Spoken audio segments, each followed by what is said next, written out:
Okay, we're going to start our pizza sauce, and I'm using a mason jar, and the tomatoes I'm using are a diced tomato.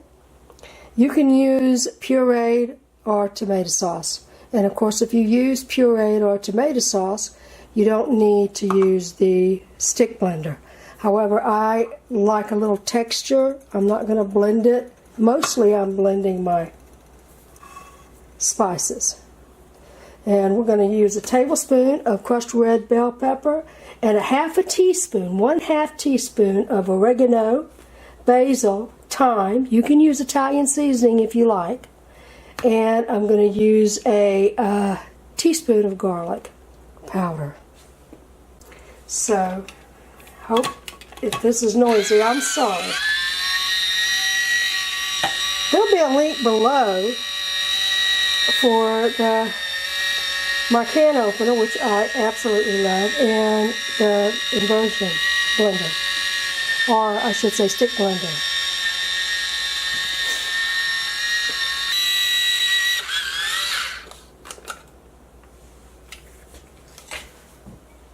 Love that thing. Now I'm going to put them in the jar.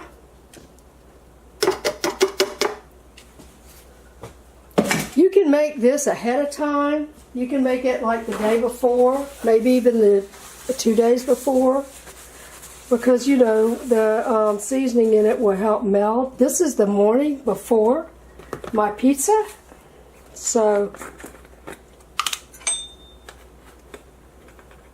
you know what? I'm going to put that in after I blend it, not before. A half teaspoon.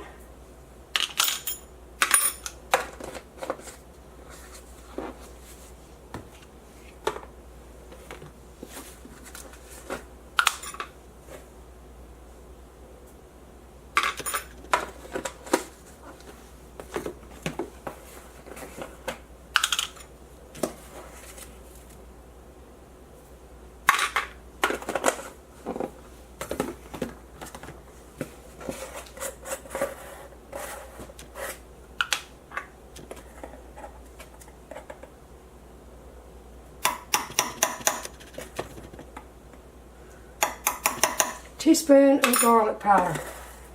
You can use,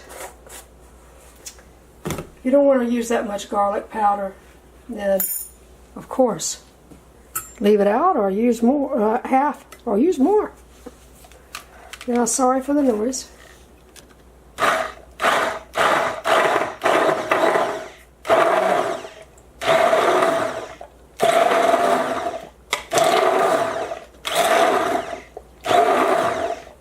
Like I said, I'm not going to do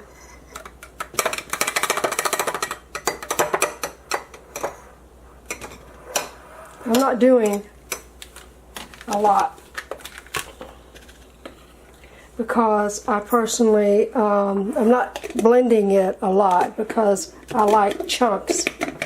I like it to be able, you might want to see that actually. And look at that, I forgot the tablespoon of crushed red pepper, and I'm just going to give that a stir. That. Of course, if this is for children, you might want to reconsider the crushed red pepper, but as you can see, it's not like a sauce. It's got some chunks in it, which I find it really good, really good. So I'm going to put this in the refrigerator. And it's going to, all the flavors are going to meld, and that's it. That's all you do. Now, let's make the dough. In my sifting bowl, I have 4 cups of flour. Now, you can use wet flour or all-purpose flour. Either one will work. The bread flour is just more glutinous. If that's what you like, use the bread flour. Either one works. Into my flour, I'm adding 3 level, scrape across the top, teaspoons of kosher salt. 3 level teaspoons. Just what I've got there. That's kosher. Okay, in here, it's empty. And I'm going to add 2 tablespoons of salt. This is actually what I'm using is Kirkland's Best organic sugar. So I've got sugar. You can use honey.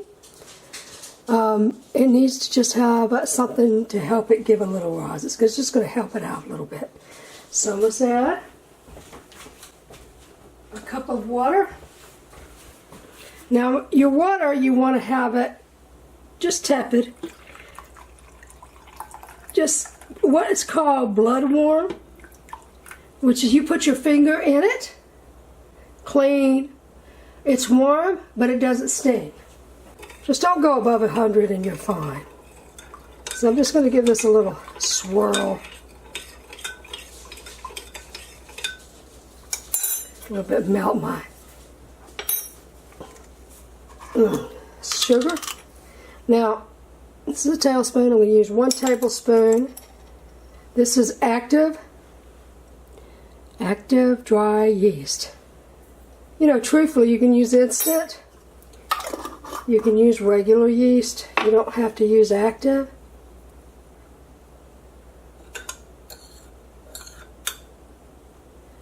Just going to get it in there to combine a bit. Now, I'm going to set it aside. About 5 minutes. You let it sit. 5 minutes, you start seeing bubbles. You know you're going to be all right. So test your yeast. Now, just covering the salt up with the flour. I'm going to sift it. This is another thing. I've heard a lot of people say you do not have to sift flour today. This is an old time thing people did because there were things in the flour, sticks and, you know, things, and maybe even other things. But you don't have that today. I have baked an awful lot, and I'm going to tell you, sometimes a kosher doesn't want to go through. I just hit salt, but you don't ever really get anything in your flour today. But I have made bread many times, and I have found that it just rises better if I sift. So I sift. You don't want to sift, don't. It's totally up to you. Alright, I'm back. As you can see, you can see it better here. I do have some foam. Boy, howdy is it foaming. Wonderful. So I'm just going to turn it in a low.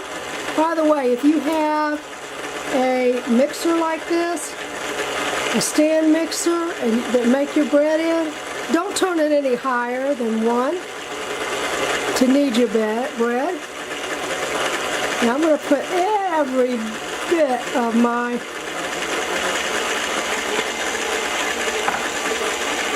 water in. I am holding back some. I did not add a 1/4 cup of liquid. If I need to add it, I will add it. Right now I'm going to hold back because we're very humid. We've got a very humid climate. This I'm putting in right here and spilling all over the place is buttermilk. Full, no low fat or whatever you want to call it. It's full fat buttermilk. And to my 1/2 cup, if I didn't say, of buttermilk and my yeast and water, I'm also going to add 2 tablespoons of olive oil.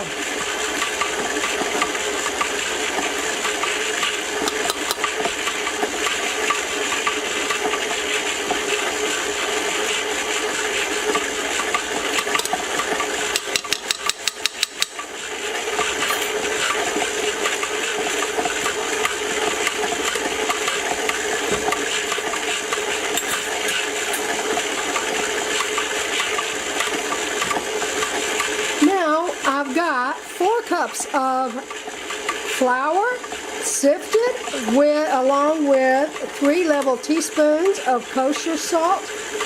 I have a cup of tepid water, blood warm water, with a tablespoon of yeast. I've got active dry yeast. And 2 tablespoons of sugar. Also to that, a half a cup of buttermilk. And the buttermilk is not cold, it's room temperature.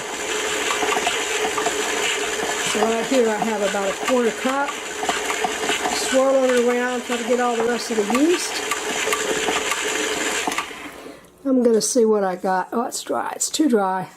Nah, it's close, but I want to add this is the rest of my water. And I may need to add more water after this. I'm going to beat this or mix this, knead this for about 5 minutes. And we'll be back. Alright, so we are at the place now where the dough is ready to go in to the bowl for its first rise. How do I know it's ready? There's a couple of ways you could tell. One thing, once you have some experience making, you'll know by the feel. But the 2 foolproof methods, you press and to see how it springs back. Now this is springing back. It's not springing up all the way, but I'm getting some spring back. See, if I let it wait, that would all fill in. But I don't have time for that.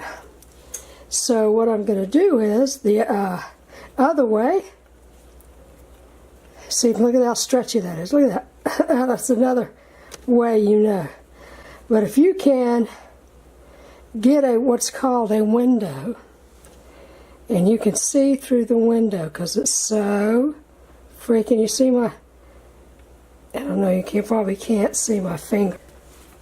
So now we're going to put it in the bowl. I got it in a ball, a dough ball. I'm just going to turn it like that. Give it a running around the rim. I have already. I put some around the rim, but this will put more. And what I've got in my bowl is olive oil. Now you can just rub butter in there, softened butter. You can also use Pane spray.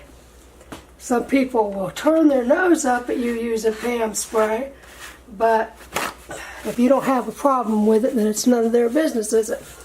So now I've got my oven. I set it at 100 degrees Fahrenheit. You want to be able to put your hands in there without burning, okay? Same thing, blood warm. And I'm covering it with wax paper. You can cover it with a cloth if you like. I just use wax paper. I'm not too fond of plastic. If you don't have a problem with plastic wrap, put plastic wrap over it, but put it over loosely. You see, I don't have it fastened down, so if it rises up a bit, it's going to pick it up. I'm not going to have a problem whatsoever with it inhibiting the rise of this dough.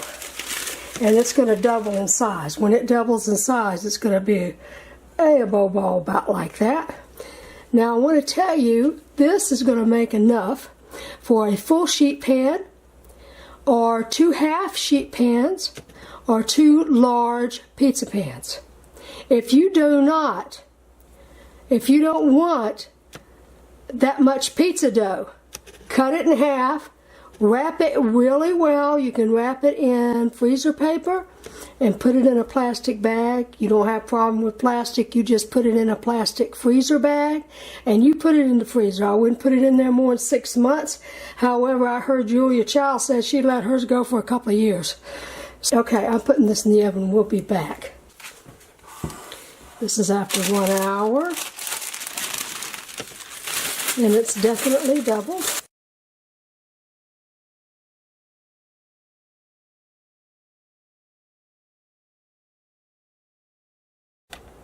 Alright, it's been 10 minutes. Now I need to dock it. So docking, what does docking do? Now you don't want to come to the edge. You want to protect your crust. Alright, so we're going to just do it in the middle. And it doesn't matter which way you go. Now you may, this one's pretty big because we make a pretty big pizza. But if you don't want to do a big, sorry about that, my dogs. If you're not going to make a big pizza, you may want to get you a smaller docker. But if you look on the website, I mean the description box below, that'll give you a jumping off space. Because down in Amazon, down below, they always, show you other types of whatever it is you're ordering. This is so much easier than doing it with a fork.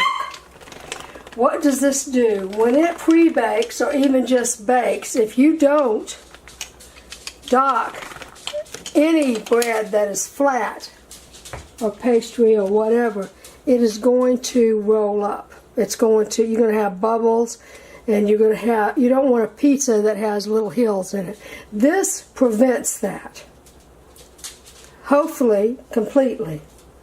But we're going to see. It's going in the oven for 10 minutes, 375. Alright, it's par baked. I mean, you can hear that? Hey, we're going to preheat the oven to 375. And we're going to build our goods. Start with our tomato sauce.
This is what the completed pizza looks like. We'll put it on our counter, line it up like that, and cut away.